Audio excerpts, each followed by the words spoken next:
Okay, so multiple wingate testing. So you guys would have done this last year. We did single wingates. This year we're going to do multiple wingates, basically to have a look at to see what happens with regards to when we're doing multiple all-out efforts.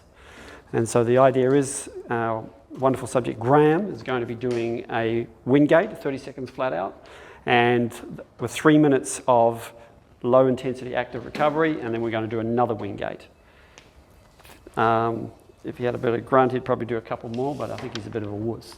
Okay, so the whole idea is we need to make sure we get this right from the get-go, because I'm sure Graham doesn't want to find halfway through that we made mistakes and he has to do it again.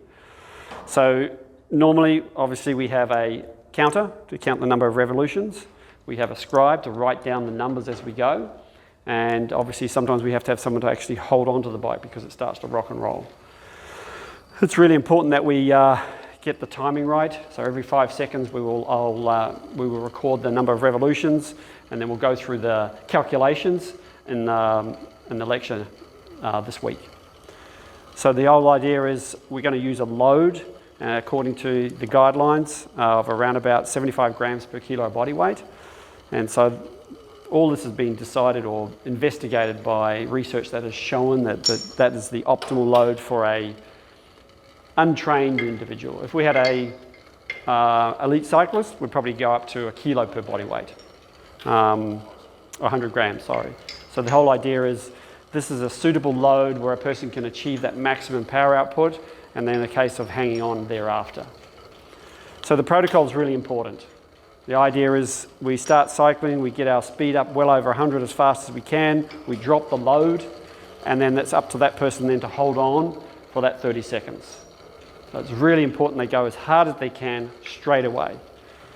At the end, we'll take the load off and give them that 3 minutes recovery and then repeat the dose. Every 5 second intervals, I'll yell a timeout, and therefore we're about to do the calculations for power for each 5 seconds and look at peak power, mean power, and we'll also convert that into watts per kilo. So our subject's about 95 kilos. Yep.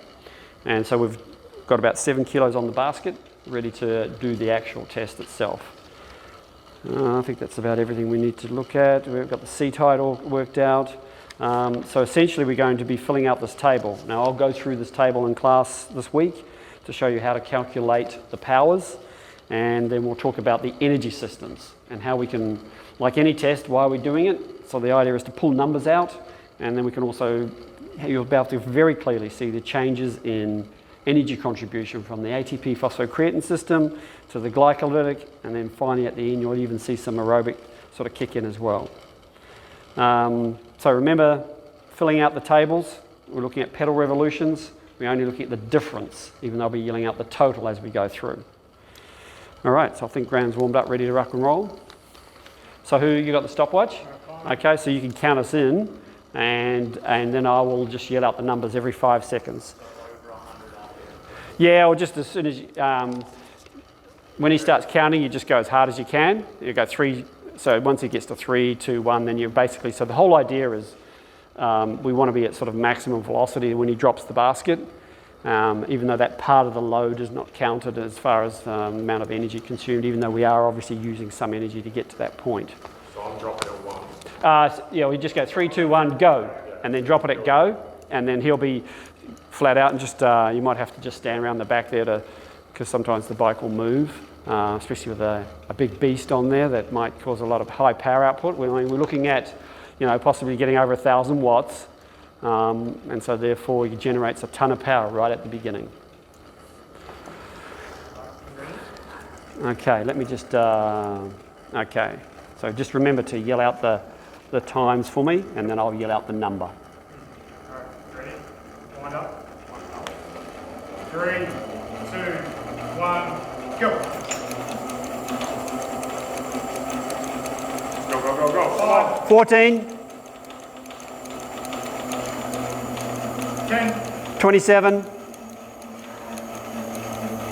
going, come on. 15. 37.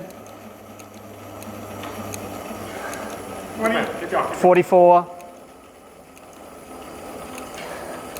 25. 50. 30. 55. All right, well done. So that's Graham's effort on the bike. Really important. Patient care as per normal. Just turn your wheels around now. You should be able to just slowly turn them around. And we will start. Can you start the stopwatch for 3 minutes? And then we're going to repeat the dose, which I'm sure Graham will enjoy immensely. So I'll reset the counter. So you could quite clearly see significant drop off as we went along. As I've spoken about that before in class, you could almost see the change in the energy contribution. You'll always have all three systems helping at each stage, but there's obviously areas of predominance. But we can quite clearly see the drop off at the initial one, which is that initial ATP phosphocreatine, and then the glycolytics trying to hang on, and even then that starts to get compromised, and then finally we have the aerobic right at the end, even though there is still a significant aerobic contribution all the way through. All right, so same deal again, you just count us in, and it's a repeat. So, maintain the rage, don't hold back. 10. 5, 4, 3. Speed up. 2, 1. Go. 5. 11. 10. 19. 15. 26. 20. 34. 35. 39. 30. 44. All right, spin those wheels again for me. There you go. Well done, well done. All in the name of you guys understanding stuff. See the dedication of our staff here?